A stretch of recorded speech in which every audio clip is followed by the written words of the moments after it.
Guys, आपने कभी ये सोचा है कि हमारे दिमाग में ऐसी क्या चीज़ है जो कि हमारे दिमाग को इतना ज़्यादा अमेजिंग बनाती है, जिसकी वजह से हम किसी भी चीज़ को इजीली समझ लेते हैं। हम क्या करते हैं, अपने एक्सपीरियंसेस से अपने आप समझ लेते हैं और एक बार किसी भी चीज़ को देखकर उसे रिकॉग्नाइज कर लेते हैं।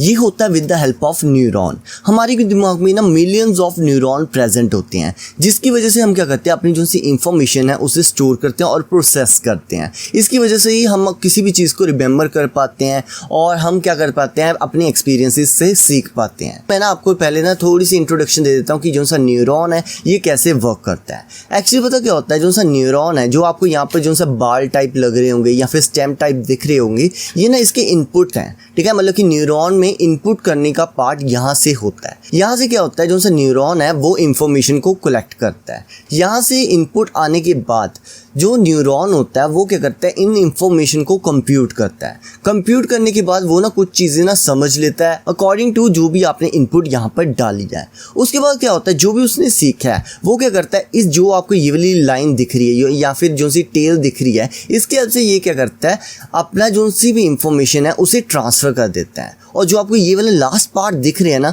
यहाँ पर ना और बाकी न्यूरॉन्स प्रेजेंट होते हैं, कनेक्टेड होते हैं। इस तरह क्या होता है, जो सा हमारा न्यूरॉन होता है वो इनपुट से कोई भी चीज़ को कंप्यूट करके दूसरे न्यूरॉन्स में डाटा को ट्रांसफ़र कर देता है। जो आपको न्यूरॉन में ये वाला बॉल टाइप स्ट्रक्चर दिखता है ना, इसे हम कहते हैं डेंड्राइट्स।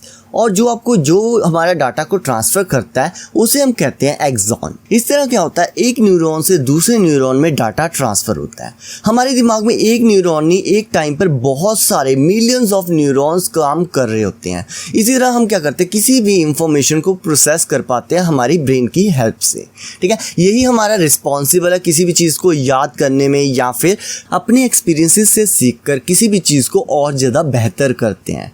अब गाइस एक काम करते हैं, हम देखते हैं कि जैसे कि हमने ना क्या किया, अपने ब्रेन को एक इमेज दी है ये वाली डॉग की, मतलब कि ये डॉग की एक इमेज है। ठीक है, तो अब हमने ये देखना है कि हमारा जो सा ब्रेन है वो ऐसी क्या चीज़ें करेगा कि वो आइडेंटिफाई कर सकें कि जो सी ये वाली पिक्चर है ये डॉग की है, कैट की नहीं है, या फिर ये और कुछ नहीं है, बस डॉग ही है। ठीक है, ये सारी चीज़ें वो कैसे आइडेंटिफाई करेगा। एक्चुअली पता क्या होता है कि जैसे कि हमें पता है जो सा न्यूरॉन है उसे वर्क करने के लिए हमें इनपुट्स देनी पड़ेंगी। हमारी बॉडी में क्या क्या इनपुट्स होती हैं, हमारी इनपुट्स होती हैं नोज़, जिससे हम स्मेल कर सकते हैं। दूसरी होती है इनपुट हमारी आइज़, जिसकी हेल्प से हम कोई भी चीज़ को देख सकते हैं। तीसरी होती है ईयर्स, जिसकी हेल्प से हम किसी भी चीज़ को या फिर इंफॉर्मेशन को सुन सकते हैं। और कौन सी चीज़ होती है, हमारा माउथ, जिसकी हेल्प से हम किसी भी चीज़ को टेस्ट करते हैं। और लास्ट में हमारा आ जाता है हैंड, जिसकी हेल्प से हम किसी भी चीज़ को फील करते हैं। ये क्या होगी, हमारे न्यूरॉन्स के लिए इनपुट्स। तो हम क्या करते हैं, जो ये सारे इनपुट्स हैं इसे न्यूरॉन में डालते हैं। उसके बाद क्या होता है, जो सा हमारा न्यूरॉन है ये सारे इनपुट्स को लेकर एनालाइज करके हमें बताता है कि जो हमारे पास इमेज प्रेजेंट है वो एक डॉग है, कैट है या फिर क्या है। ठीक है, इस तरह क्या होता है, एक बेसिक न्यूरॉन वर्क करता है। अब गाइस यदि मैं बात करूं कि हमारे जो सा कंप्यूटर है उसमें क्या न्यूरॉन को हम यदि इनपुट दे दें, क्या वो आउटपुट हमें दे देगा, तो मेरा आंसर होगा कि नहीं। न्यूरॉन को ना एक और चीज़ की ज़रूरत होगी जिसे हम कहते हैं वेट्स। पता क्या होता है, जो सा हमारा न्यूरॉन है वो जितनी भी हमारी इनपुट्स प्रेजेंट है ना उन पर ना एक ना प्रायोरिटी सेट कर लेता है। जैसे उसने क्या किया, नोज़ के लिए W1 प्रायोरिटी सेट कर ली, आइज़ के लिए W2, ईयर के लिए W3, हमारे माउथ के लिए W4 एंड हैंड के लिए W5 उसने प्रायोरिटी सेट कर ली। ठीक है, और जो सा हमारा आर्टिफिशियल न्यूरल नेटवर्क है उसमें जो से ये W1 से लेकर W5 तक है, इसे हम कहते हैं वेट्स। और जो सी ये वाली वेट्स की वैल्यू है ये 0 से लेकर 1 के बीच में लाई करती है। आगे वाली स्लाइड्स में आपको मैं इसके बारे में और ज़्यादा एक्सप्लेन करूंगा। अभी के लिए आप बस इतना समझ लो कि हमारा जो सा न्यूरॉन है वो क्या करता है, इन वेट्स की हेल्प से प्रेडिक्ट करता है कि जो सी ये वाली इमेज है ये डॉग की है, कैट की है या फिर किसकी है। ठीक है, मतलब कि कौन सा फीचर इंपॉर्टेंट है इस इमेज को प्रेडिक्ट करने के लिए। अब दोस्तों यदि मैं बात करूं पहले सेंस ऑर्गन की, जो कि हमारा नोज़, जैसे कि हमें पता है दोस्तों नोज़ की हेल्प से हम नहीं पता कर सकते कि किसी भी इमेज में क्या प्रेजेंट है, वो एक डॉग है, कैट है या फिर क्या चीज़ है। ठीक है। तो हमारा जो हमारा आर्टिफिशियल न्यूरल नेटवर्क है वो W1 की वैल्यू को 0 के नज़दीक कर देगा या फिर अप्रॉक्सीमेटली 0 कर देगा, क्योंकि इसकी हेल्प से हम नहीं प्रिडिक्ट कर सकते कि जो सी इमेज है वो डॉग की है, कैट की है या फिर किसकी है, ठीक है। और दूसरा हमारा सेंस ऑर्गन आ जाता है आइज। हमें पता है हम ना किसी भी इमेज को देखकर बता सकते हैं कि इस इमेज में क्या प्रेजेंट है।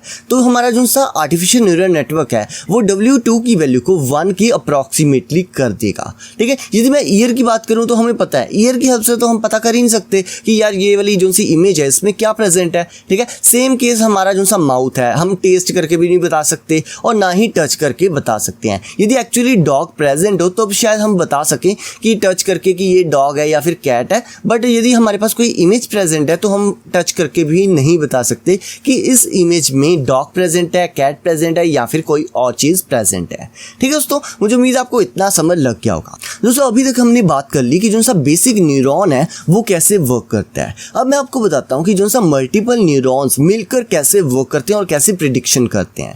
एक्चुअली में पता क्या होता है, सबसे पहले हम क्या करते हैं, इनपुट्स ले लेते हैं, ठीक है। और हमने क्या किया, यहाँ पर ना कुछ न्यूरॉन्स ले लिए। मैंने यहाँ पर ना 6 न्यूरॉन्स ले लिए और बाद में मैंने ना एक ना आउटपुट भी ले ली ताकि हम ना आउटपुट को भी प्रेजेंट कर सकें। बाद में मैंने क्या किया, जो भी इनपुट्स प्रेजेंट थी उसे मैंने ना न्यूरॉन्स में डालना स्टार्ट किया। न्यूरॉन्स ने क्या किया, आपस में कम्युनिकेशन करके एक ना इंफॉर्मेशन जनरेट की, ठीक है। इंफॉर्मेशन को बाद में उसने क्या किया, आउटपुट में डाल दिया और आउटपुट ने क्या किया, हमें बता दिया कि जो सी वो वाली इमेज है वो डॉग की है या फिर कैट की है, ठीक है दोस्तों। मुझे उम्मीद है आपको इतना पता लग गया होगा कि बेसिकली जो सा हमारा न्यूरल नेटवर्क है, आर्टिफिशियल न्यूरल नेटवर्क है, वो कैसे वर्क करता है, ठीक है। और मैं आपको एक और चीज़ बता दूं, जो भी आपको यहाँ पर इनपुट दिख रहा है ना, इसे हम इनपुट लेयर कहते हैं।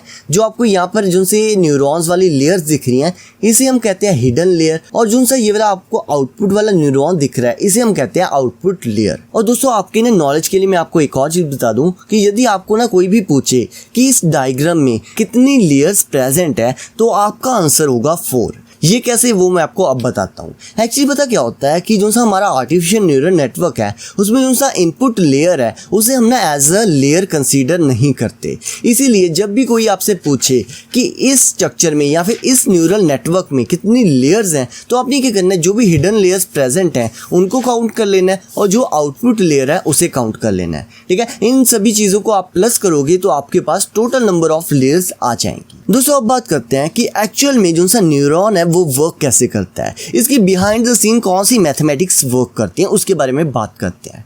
दोस्तों जैसे कि मैंने आपको बताया कि जो सा न्यूरॉन है उसके लिए हमें इनपुट्स की ज़रूरत तो है ही है।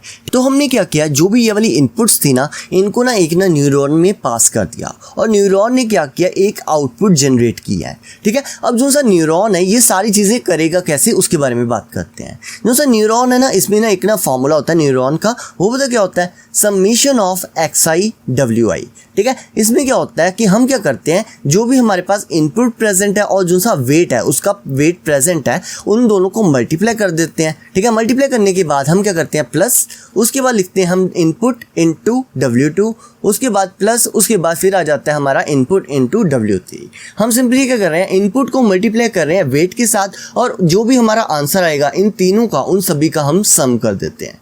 इन सभी का सम करने के बाद ना हम क्या करते हैं, हमारी जो सी F की वैल्यू है उसे निकालते हैं। यहाँ पर जो सा F है ना वो होता है हमारा एक्टिवेशन फंक्शन।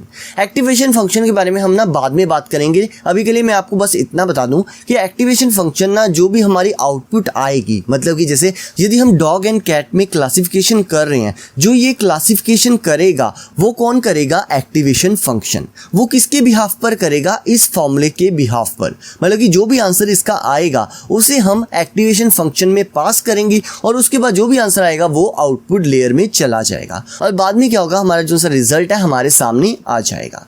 बाकी दोस्तों जो सी इसकी मैथमेटिक्स है वो उसको ना हम ना फर्दर आगे भी पढ़ेंगे अगली वीडियोस में। वहाँ पर मैं आपको डिटेल में बताऊंगा कि जो से ये सारा फॉर्मूला है वो कैसे वर्क करता है। हम ना प्रैक्टिकली भी इसे इंप्लीमेंट करके देखेंगे, उसकी टेंशन आप बिल्कुल मत लो। और मैं आपको ये भी बताऊंगा कि जो सा एक्टिवेशन फंक्शन है ये क्या होता है और ये कितने टाइप्स के होते हैं। दोस्तों अभी के लिए बस आप इतना समझ लो कि आर्टिफिशियल न्यूरल नेटवर्क में जो सा न्यूरॉन है वो कैसे वर्क करता है। बाकी जो सा एक्टिवेशन फंक्शन वाला पार्ट है ना, इसे मैंने ना मशीन लर्निंग वाली प्लेलिस्ट में भी बताया था कि जो सा एक्टिवेशन फंक्शन है वो क्या होता है।